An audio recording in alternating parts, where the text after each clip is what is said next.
Hello అండి, ఈరోజు మనకి సూపర్ టేస్టీ రెసిపీ అయిన సున్నుండలు ఎలా తయారు చేసుకోవాలో చూద్దామండి. చాలా మంది సిటీల్లో పొట్టు మినపప్పు అయితే దొరకట్లేదు కదా. సో మినపగుండ్లతో ఎలా చేయాలో ఈ వీడియోలో చూద్దాము. ముందుగా ఒక హాఫ్ కేజీ మినపగుండ్లను ఇలా ఫ్రైలో స్టవ్ ఆన్ చేసి ఫ్రై చేసుకోవాలి. ఇందులోకి హాఫ్ కేజీకి ఒక 50 గ్రాముల వరకు రైస్ అయితే యాడ్ చేసి ఇలా సిమ్లోనే ఇలా ఫ్రై చేసుకోవాలి. మంచి కలర్ మరి మంచి అరోమా వచ్చే వరకు. ఇందులోకి 4 యాలకులు, కొంచెం కొబ్బరి యాడ్ చేసి మెత్తగా పౌడర్ అయితే పట్టుకోవాలి. ఇందులోకి మనము కొంచెంగా బెల్లం యాడ్ చేసుకోవాలండి. నాకు హాఫ్ కేజీకి 200 గ్రామ్స్ వరకు పట్టింది బెల్లము.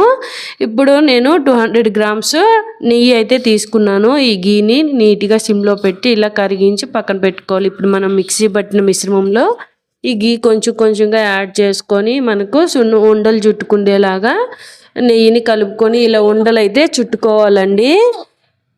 సో చూసారు కదా, సూపర్ టేస్టీ అయిన సున్నుండలు రెడీ అయిపోయాయండి. ఇది హెల్త్ పరంగా చాలా మంచిదండి. ప్రతి ఒక్కరు కూడా డైలీ ఒకటి తింటే హెల్త్ చాలా బాగుంటుంది. సో మీకు నచ్చితే లైక్ చేయండి, సబ్స్క్రైబ్ చేయండి.